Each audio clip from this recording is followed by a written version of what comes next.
Welcome back to COPD Part 2. In this section, we'll discuss the investigation and treatment of patients with COPD exacerbations. We'll separate investigation into blood work and imaging.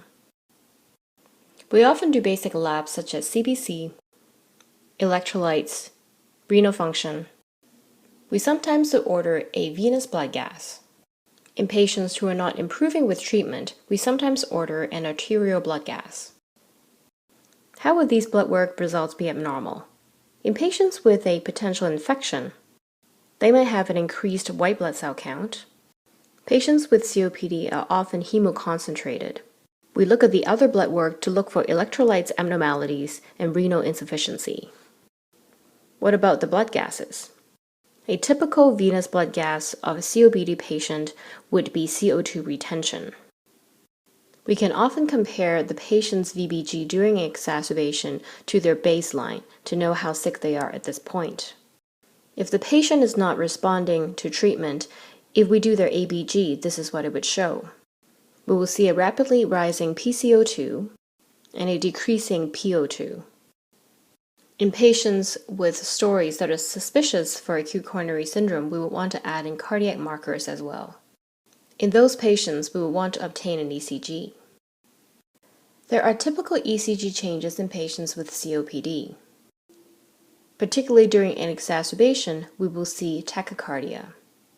If we look at a rhythm strip, the tachycardia will often look like this.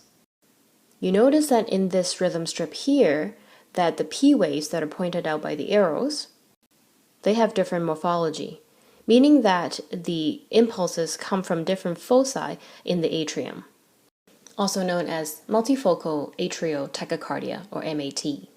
This arrhythmia is secondary to the underlying process, and therefore to treat it, we want to treat the COPD exacerbation.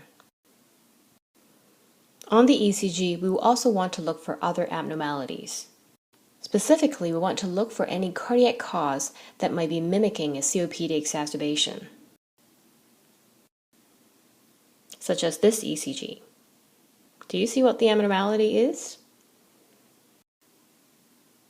We see ST elevations in the anterior leads, and therefore this patient is having a STEMI, and so we need to initiate treatment for that.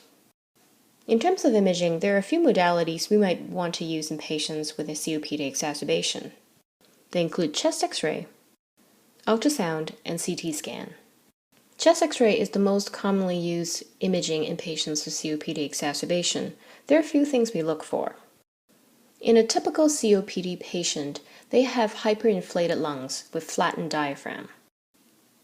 On a chest X-ray, it would look like this. Do you see that the lungs are hyperinflated? What do you think of the diaphragm? They are flattened a bit from their regular dome shape. This is a very typical chest X-ray of a patient with COPD. Now, what do we look for during an exacerbation? Well, we look for triggers, as we talked about in Part 1. What are those triggers again? Specifically in the lungs, they can be an infection, PE, and rupture of a blood leading to pneumothorax. Therefore, in a patient with an exacerbation, we want to look for that specifically on the chest X-ray. What do you think of this chest X-ray? If you look at the right side of the lung, you should be able to see a pneumothorax. Here's the pleura. What do you think of this chest X-ray? Do you see the consolidation in the right lung? This patient might have a pneumonia as a trigger. As you know, chest X-ray is not sensitive enough to pick up PE, and therefore the patient that we think they have a pulmonary embolism as a cause for their COPD exacerbation, we need to move on to CT. We can also use bedside ultrasound to pick up a pneumothorax. Let's move on to treatment in patients with a COPD exacerbation, after we have excluded other causes for their shortness of breath. It consists of oxygen, bronchodilators, steroids, antibiotics, BiPAP, and intubation. First, oxygen. We want to give the patients who are hypoxic oxygen.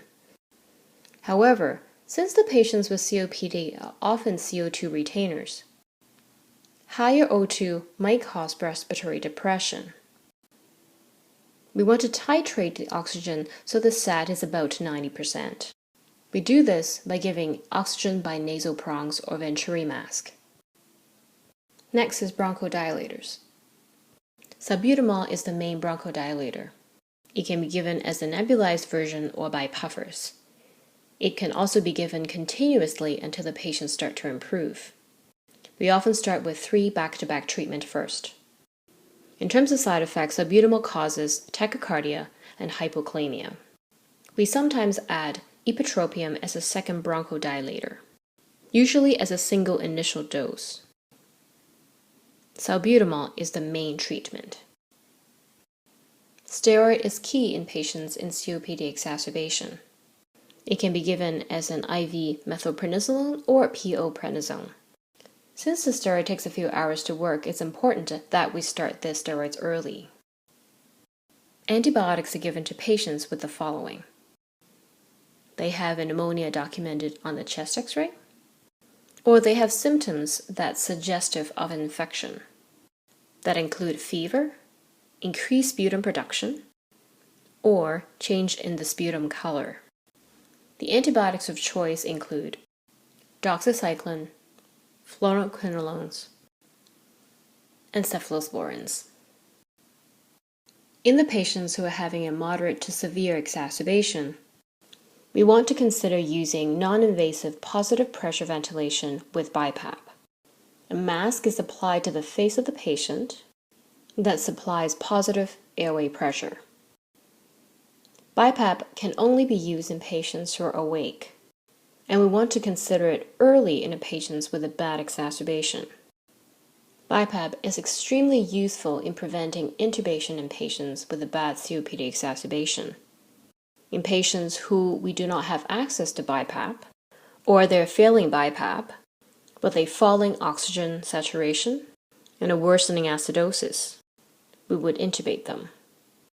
How do we disposition patients who have COPD exacerbation?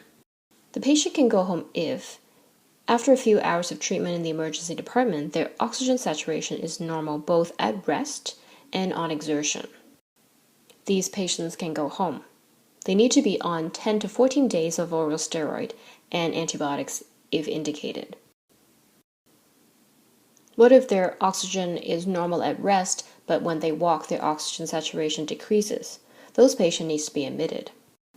For those who have a drop sat during ambulation or exertion, they need to be admitted to the ward. And those who are intubated and cannot come off the BiPAP needs to be admitted to an ICU setting. In summary, we discussed the investigation and treatment of patients with COPD exacerbation. Investigation includes blood work, ECGs if indicated, chest x-ray, and sometimes CT or ultrasound. Treatment includes closely titrated oxygen, bronchodilators, antibiotics, steroids, BiPAP, and intubation, with a special caveat that both BiPAP and steroids need to be done early. We hope you find this useful. Thank you for watching.